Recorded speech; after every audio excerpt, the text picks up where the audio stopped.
Obviously, I had to come to terms with it very quick. I couldn't hide away, but I did have prosthetics for 11 years. And I often talk about how wearing prosthetics, in a way, it normalized me. But after 11 years, first day of 8th grade, I was 14, and I decided I would leave them behind. And I walked to the bus stop without them. And when I walked on the bus door shut, and I felt lighter and freer, more me, the person God created me to be. And I promised I would never wear them again. To this day, they remain in the closet. I'm Jessica Cox, the first pilot to fly with only my feet, and I share hope. Welcome to I Share Hope, the podcast where world leaders share their real stories of hope and how you can use actionable hope to start changing your life today. And now, here's your host, Chris Williams. Jessica. Hi. How are you? Good, how are you? Very well. It's good to talk to you. Good to see you. Is that Patrick? Yep, That's me. Patrick in the back. What's up, man? Good to meet you. Nice to meet you. So how does y'all's team work? Are y'all related in some way, or is this truly just business? Is that an appropriate question? We're married, actually. No kidding. Cool. That's great. Okay, and I have an administrative assistant who's awesome, and she's Filipino, and she thinks that you are part Filipino somewhere back there. Is that true? I am. Mm-hmm. She's awesome. Right on the money. I'm half Filipino. My mom's from the Philippines, and I have strong ties with See you, Patrick. Yeah, see ya. Have fun. Okay, thanks. Strong ties where? For the Philippines. Okay, good for you. I So, saw you reaching for your Starbucks. I just had mine. oh yeah. So I'm like annoyingly green. If you talk to my wife, she'd be like, "Oh my goodness, he's a nut." So this is my Starbucks cup that's probably 2 months old now, and I refill it with water or juice or whatever I'm having that day, and I end up going to Starbucks 2 or 3 times a week too, which I probably shouldn't, but I love seeing how long I can make a cup last. Yes, no kidding. Well, that's great because I just drank mine in like 10 minutes. That's good. I'm all wired up and ready. Are you Okay. doing the video recording or is it just audio? Yeah, so what I do is I've learned the hard way and made a lot of progress here. Video recording helps a lot on getting a better interview because, just nonverbal cues that we can make sure. If it's better for me if I don't talk a whole lot if you're talking. So if I'm always uh-huh-ing and all that kind of stuff on a internet-based call, it tends to cut out the vocal on your side if somebody talks on my side. So this way I can be quiet, nod along, and kind of, jump in when I need to. So take it though, the whole thing is the audio though, the audio that you capture. Yeah, you got it. We're not Right. really using any of the video. The video gets captured, but then the software just pulls the audio out and we use it as a podcast interview only. Awesome. Yeah. So this will be fun. You need to go wherever you want to go with this interview. We interview people from all over the world, literally. And how this works is there's 1,000 people we're interviewing that will represent a slice of world demographics, I guess. And they'd be leaders in their area or their people group or their field or their country. Obviously, a country like America or China or India is going to have a lot of people. So I don't think we're going to interview 300 people or so from China. We'll probably spread a few of those out somewhere else. But we do want to make sure that each person is being really authentic. So this is all come out of a personal healing process that I've gone through, coming through depression and suicidal tendencies and a lot of yucky stuff as a kid growing up. And my counselor said, you need to do something with this. You need to start looking for people with hope, and you need to start kind of building a support group. So this is what I did. And the best interviews, the ones that get so much conversation on social media or just people following the podcast, are the ones that are just plain old honest. Usually it's not the greatest superstar, the most popular person in the world. It's the ones that are just really, really honest and authentic. So I think that's you from what I've read and what I've seen. You're not the heads of state. We get to talk to some royalty here in a few weeks. They're really fun and interesting, but they don't, believe it or not, they don't get as much excitement with people following because they have to follow a script, I guess, Mm-hmm. So anyway, I appreciate your time, and you can go anywhere you want with this. So I asked the 5 questions. There's no limits to how you answer the questions. I had somebody recently tell me When I asked them what their quote about hope was or definition of hope, they said, well, I don't believe in hope. I was like, great. Well, the next 4 are going to be really fun. But it turned out to be a really great interview. I think we just defined the terms differently. So anyway, does that make sense? It does, yes. Okay. Well, how about this? I'm going to introduce you at the end of the interview because I find that going off of the bio that you sent or Patrick sent was awesome. You've done so much. I wish I've done like half the things you've done. In fact, a lot of things on your list are on my bucket list. So let me just kick this off, and then at the end I will introduce you properly, and I'll cut and paste that at the beginning, just to make sure that I get the flavor of the interview right in the introduction. That make sense? Sounds good. Great. So Jessica, here's how this works. I've already explained this, but just so our listeners can hear again, we ask you the 5 questions about hope, and you answer them however you'd like. This is a huge 1,000 person worldwide research project about hope. So thanks for being one of our world leaders. So question number 1, what's your definition or your favorite quote about hope?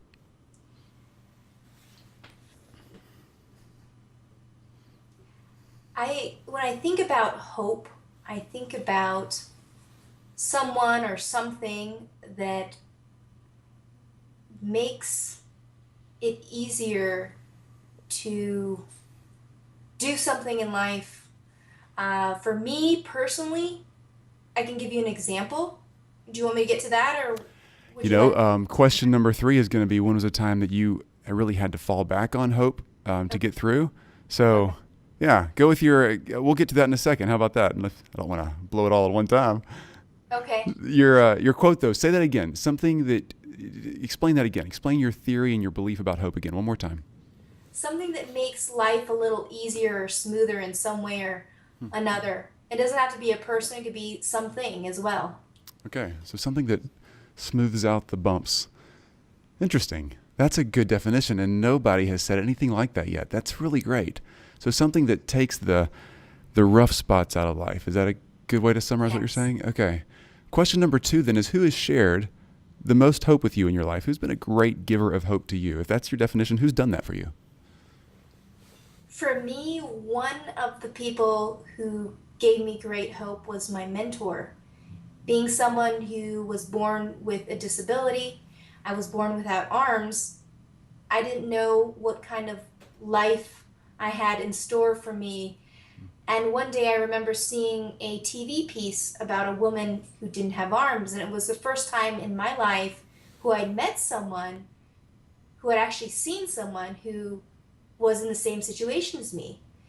But even more amazing was the fact that she was living a very happy life. She was married, she had 2 sons. One of them was a baby, and there's video of her changing his diapers.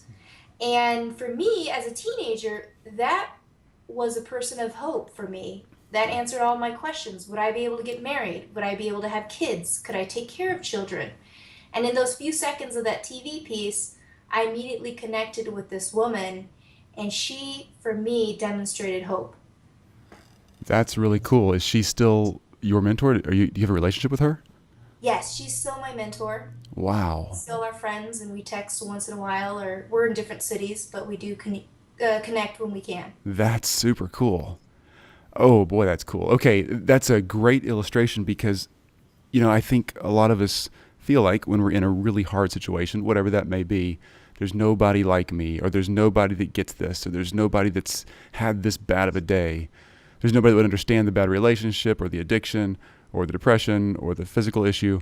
But there's a lot of people on the planet. There's usually somebody who's done this and that's come out pretty good with it and that's gotten ahead. So great point. I think mentors are so important. So question number 3, tell me a story. Take us back to a time, kind of walk us through life. When and how have you had to use hope to really pull you through? What's been back there that you've just really had to lean on hope for?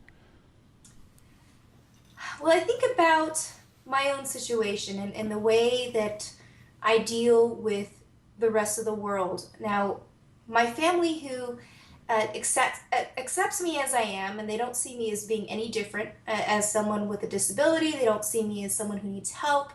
They just see me as Jessica, one of the family. And though when I go out into the world, people react in different ways when they see that I don't have arms.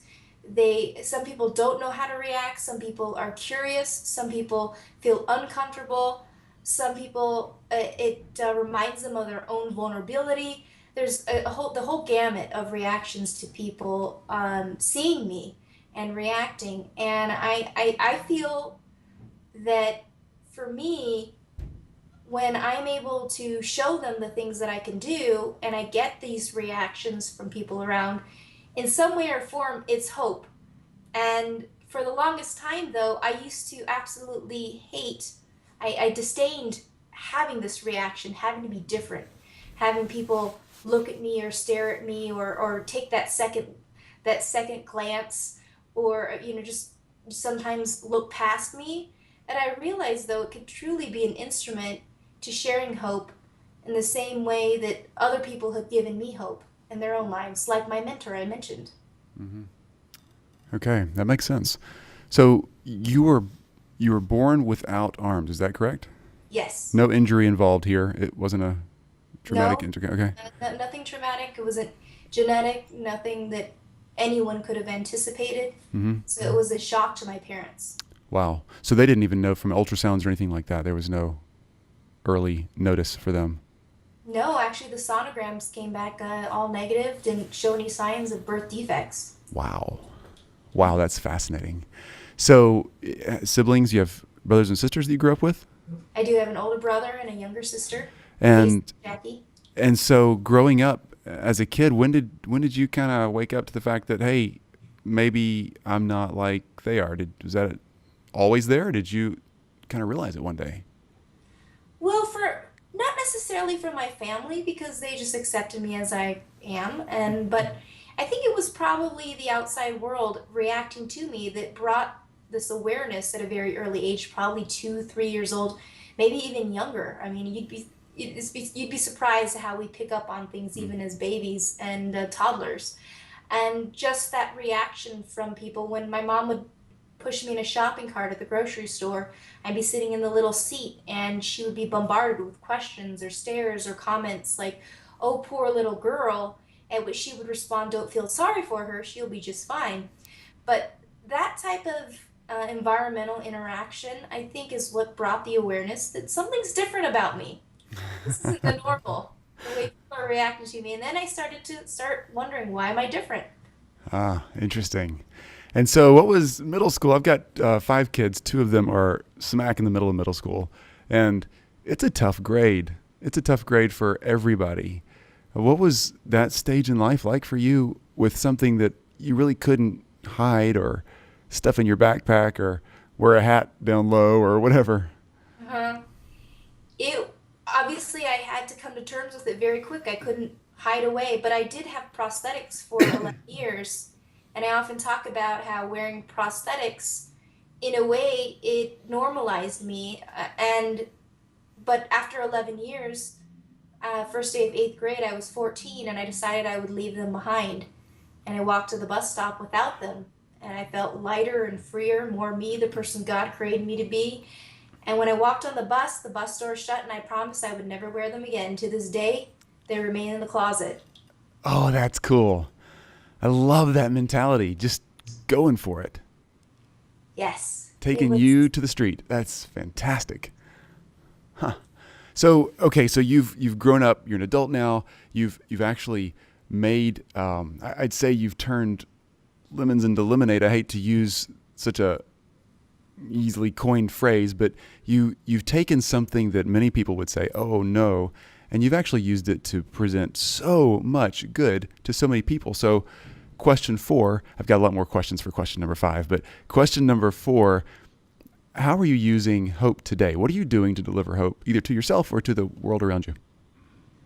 I find that my situation and my not having arms is truly a gift for hope, and not just hope for other people, but there's this wonderful exchange when you provide hope for someone. There's something mutually special that transpires. You meet someone. I'm at the post office, I'm pulling mail out of my postal box, and someone sees me reaching in with my purse with my foot, and grabbing the key out with my right foot and turning the lock of the postal box and opening it up and grabbing the mail with my foot, all while standing on one leg.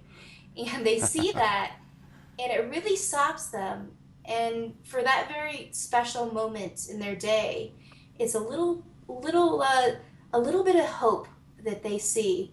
And when I realized that just by me doing the everyday ordinary things that I've been doing for now 32 years, because I'm 32, it has been something special for someone. And that is something that is a true gift that I had to realize, and it took so many years to realize it, but I realized it's something special that I have and that I get to do every single day, from driving the car and people catching a glance of my foot on the steering wheel to pumping up gas in my car at the gas station. It's giving people hope, and I truly embrace it as a gift now, but it was a journey to get there. When did it become a gift versus a burden? Was there a time where it flipped, or was it a gradual process? It was a gradual process. It came with self-acceptance, like I shared the story of leaving the prosthetic arms behind, and realizing that this could be something that is special. This is something that could be happy. It doesn't have to be a drudgery. And all those years of trying to hide my difference, I look back at them now, and I think if I could have told myself as a young child, enjoy this. This is a wonderful gift. It would have been nice to have been able to do that. Yeah. So steps going forward. Question number 5 is all about action steps that I can take, or that go ahead and take it if you need to. Sorry about that. No, you're good. Take it if you need to. No, I got it. Okay. So question number 5 is all about action steps that I can take, or that anybody listening can take. But I'm just being really authentic here. This is not about me putting interviews together and a podcast together that everybody else can do something better with. It really is me. I have to change. I have to do something. And I think anybody listening, if you're going to be really honest with yourself and get somewhere, you have to do something. So Jessica, tell me, how can I change? If I'm going to have a simple 1, 2, 3 steps, something like that, to start building hope in my life or in someone else's life, what would you say that I should do? And obviously, you don't know me, but I don't have a physical disability yet that I know of. And I'm sure that could happen someday. But for me, it's a history of depression and very dark, suicidal tendencies in my past, and some trauma back there that I wish I could get out of my head and not deal with. And I wonder if it makes me different, or if people found out, what would they say? The stuff that happened to you automatically, people found out, but I'm scared to let my secrets out sometimes and heal. What do I do next? I would say the first thing is to embrace who you are, and that's the good, the bad, everything. And it's just truly to come to that self-acceptance. It starts with that, because if we're always running away from who it is that we are, the challenges that make up the person we are, then that denial is going to make it just more difficult, and actually takes more energy than to embrace and accept who we are. So it starts with that acceptance, self-acceptance, embracing who it is we are, the challenges, the positive, the negative, and everything, embracing that. The second step is growth, and to do the best to bring the positive out of the negative, and to grow as a person in being able to embrace that which is negative and turn it into a positive thing. And third is to be the confident person that we are, and see how it will affect the lives of people around us on a daily basis, even when we don't even intentionally try to affect people. But we will see how once we've embraced and accepted who we are, once we've grown and we've been able to turn that which is bad into something that's good, we will be changing lives and giving hope in ways that we won't even know. So I'm going to say those back to you to make sure I've got them. So I need to embrace who I really am. No hiding from myself, really. And then second, start growing through that process. So great, I might need to change some things or address some things or reconcile some things in my own heart, but I need to start doing that. And then 3, be bold with that and live that out in front of other people. I'm sure there's some, proper scope for how open you get with different people at different times, but nonetheless start opening up and letting people see me, because I think what you're saying is it helps me grow and helps me embrace myself more, but also will help them grow and embrace themselves more as well. Is that true? Yes. That's really good advice. It really is. You've got a unique perspective on the world from those kind of things. So just from a physical disability standpoint, since that has been a large part of the story that you tell, how would you tell someone without a physical disability to interact with someone who has a physical disability? I think that's a really common question for people when they see somebody in a chair or with a helpful device, a prosthetic device. You tell your kids don't stare. You look the other way. Do you make eye contact? Do you help them get a door? Do you not? There's all those social questions that come up. What do you say to do? How do we interact with somebody who's had to work on a physical disability? Well, just as I mentioned the importance of authenticity and being real, it's equally as important when you're interacting with someone who may make you feel a little uncomfortable. Maybe you're not sure how to react. The first thing to do is just be real with that person. Ask them questions. Let them know, and this is a little awkward, but when I went in to give you a handshake, which happens to me all the time, I didn't know what to do. Be honest. When that person told me that 2 days ago, I said, well, thank you for admitting to me you felt a little awkward about the handshake, because I don't have hands to shake yours with.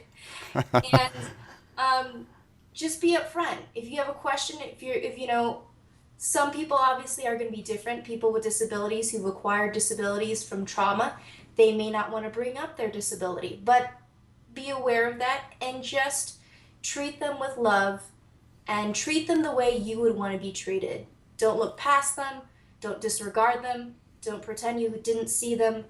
Just interact with them in a very human way, and you'll be surprised how much they will open up to you. That's a great point. Thank you. That's helpful. It really is helpful. I think there's so many things that we want to ask lots of people, not just with physical disabilities, but I really want to ask World War II veterans, what happened when I see somebody that's 80 years old with a World War II hat on, but I don't know if I should. There's a lot of questions that or somebody who's just been through a recent divorce or somebody who their child is struggling with an addiction. We usually pull back and don't say anything. And I agree with you. For me and my story, the people around me who know what's going on in my past, it's always helpful when somebody says, hey, what's going on? Talk to me. That's great. It's true. So we ask this of everybody. This is not one of the 5 questions, but it sure is fun to find out. Jessica, what do you listen to when you need to kind of get the clouds out of your head and get the sun shining again in your mind? What are you going to pop in the MP3 player or whatever you use? Oh, wow. I love that question. For me, I think it would be a Christian song. And for me, faith has been huge for me, and it's something that I connect with.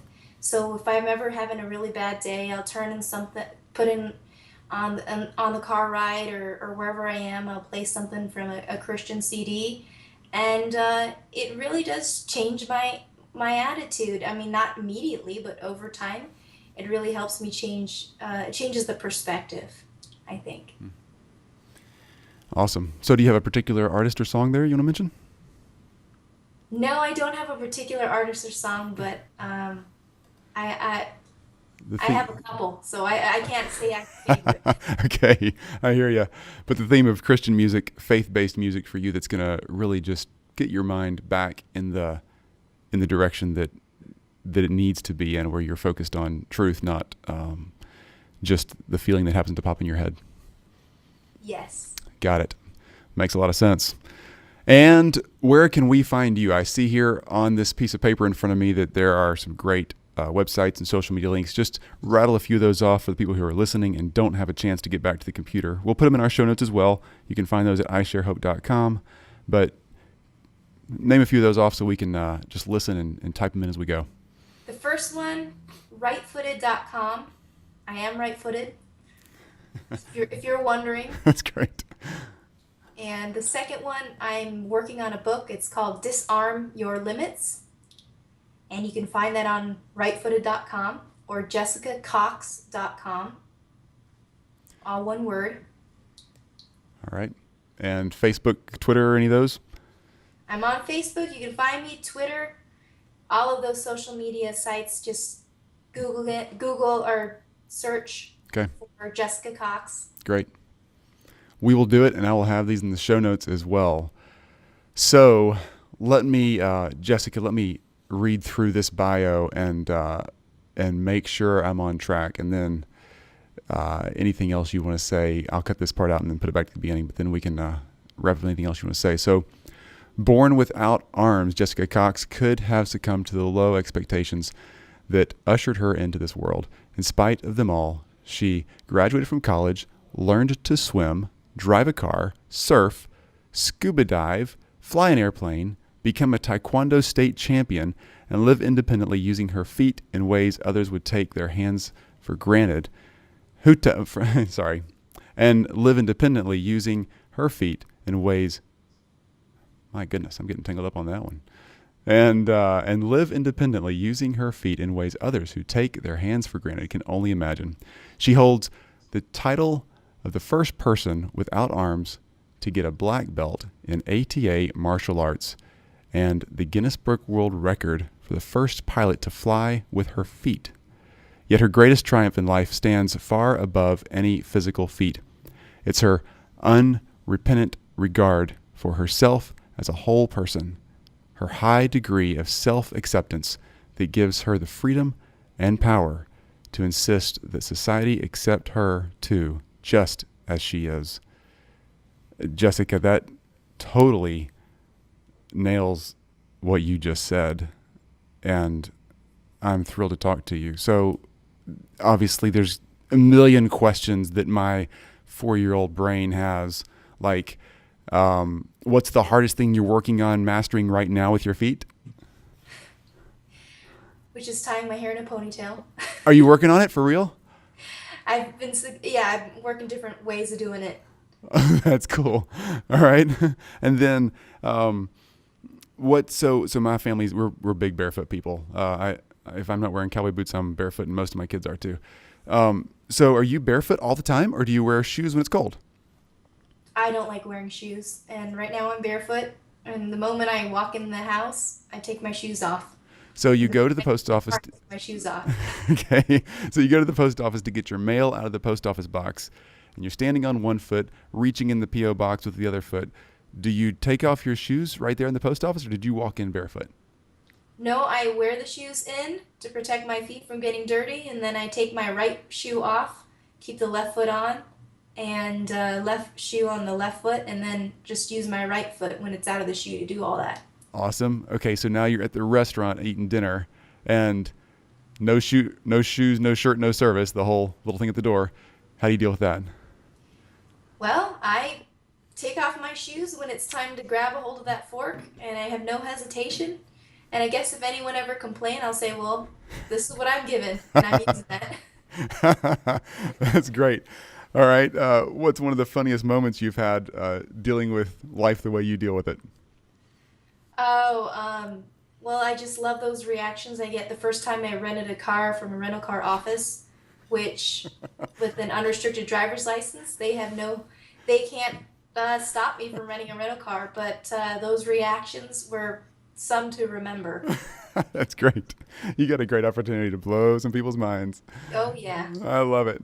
And hardest thing that you've had to get past somebody saying, no, you can't, like the people giving away the airplane licenses or whatever it may be. Who says no and you have to beat them at it?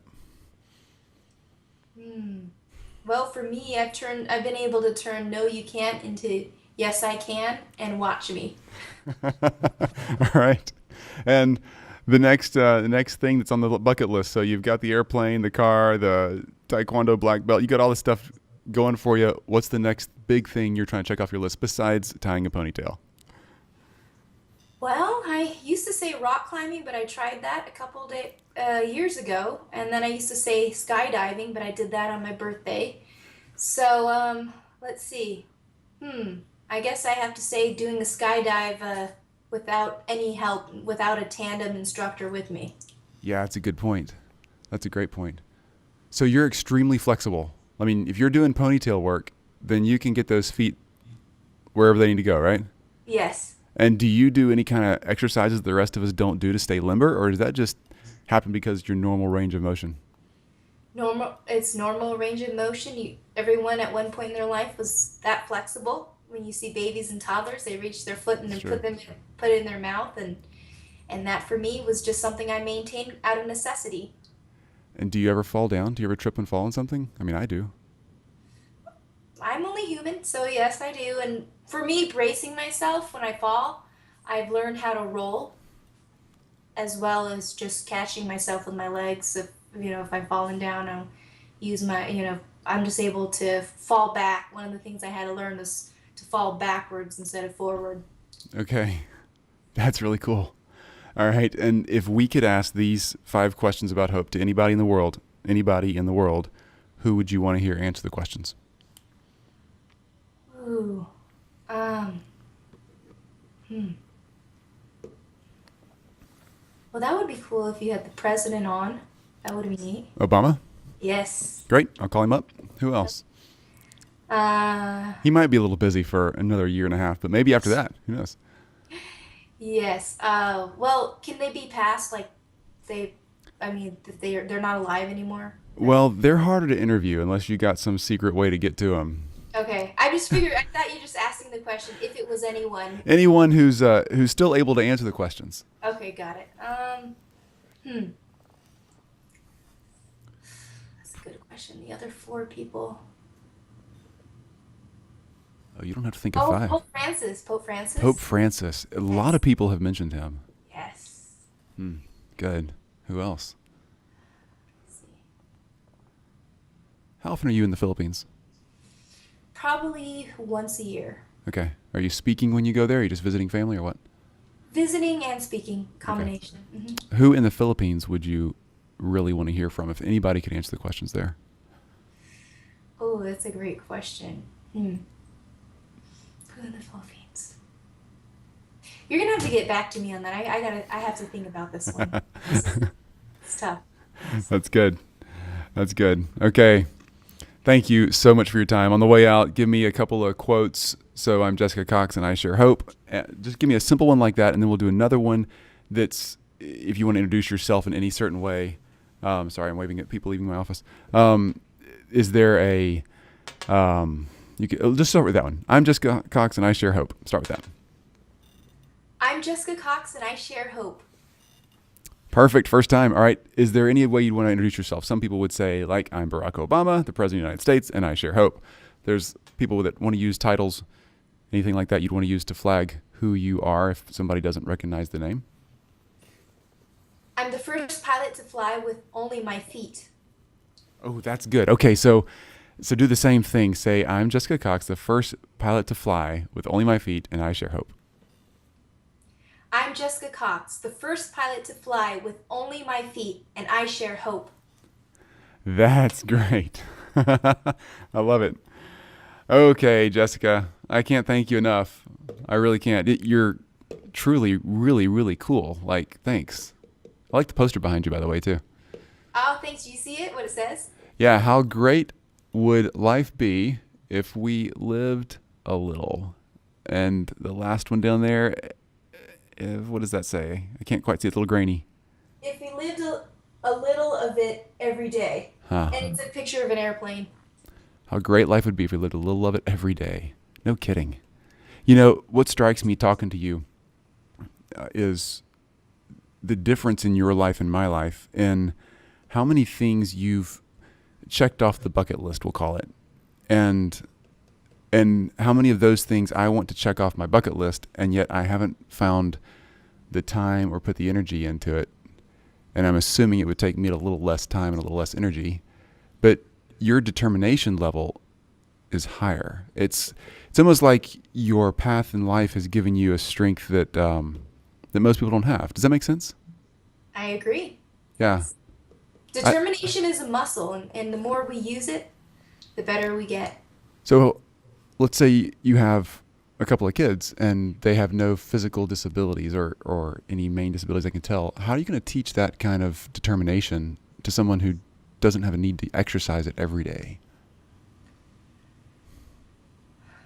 Well, I think it starts with having a challenge. If it's someone who doesn't have a physical challenge, continually stretching that person to do something different that may seem difficult at first, but taking it one step at a time, and they're able to figure out how to do it, but most importantly, learn what it means to be determined. Good point. Okay, and then your websites, can they find a way to get you as a speaker if somebody wants to hire you? Is all that on the websites? Yes, it is. Okay, good. That's really great. Jessica, thanks for your time. Thank you for answering the emails, and thanks for getting back. I really appreciate it. I'm so glad you're one of the people in our group that's representing Leaders of Hope. Where do you live in the States? Should I put you in there as somebody from the Philippines or somebody from the U.S. or a certain state or Tucson, Arizona. Tucson, Arizona. I was in Arizona. And I know I didn't mention anything about being a speaker, but if you could put in a good word for me, that would be awesome. Okay, so I'm going to grab this clip and stick it in there. I know exactly where I'll put it. So, Jessica, from what I understand, you speak publicly as well. You do a lot of motivational speaking and teaching. So tell me about that. Where do you speak and what kind of topics do you cover? Obviously, you have a phenomenal story. How do you do that? I've spoken in 20 different countries on all continents.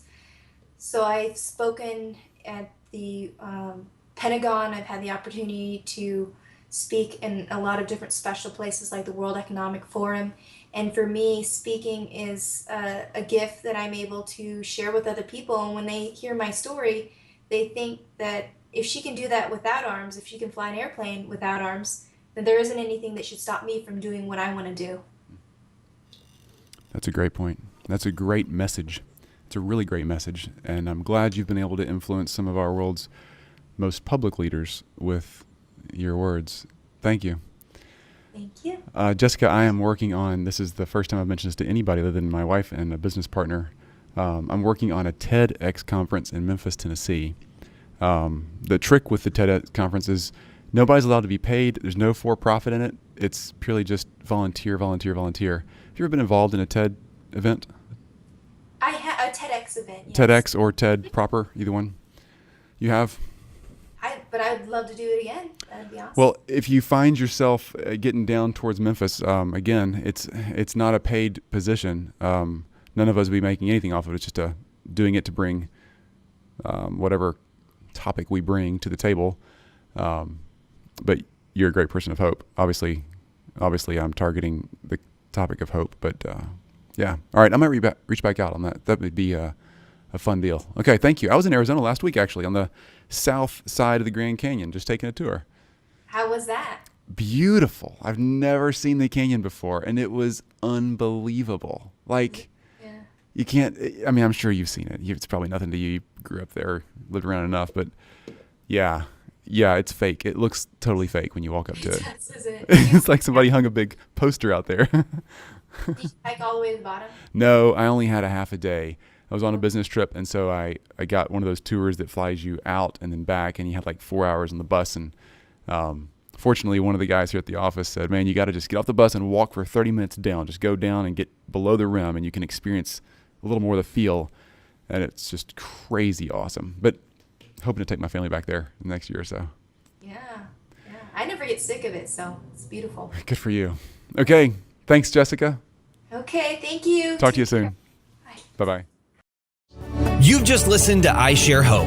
If you're ready to make a change, head to our website at isharehope.com and claim your free copy of the top 10 actions of hope from world leaders to use hope in your own life. Thanks for listening, and we'll talk to you next time.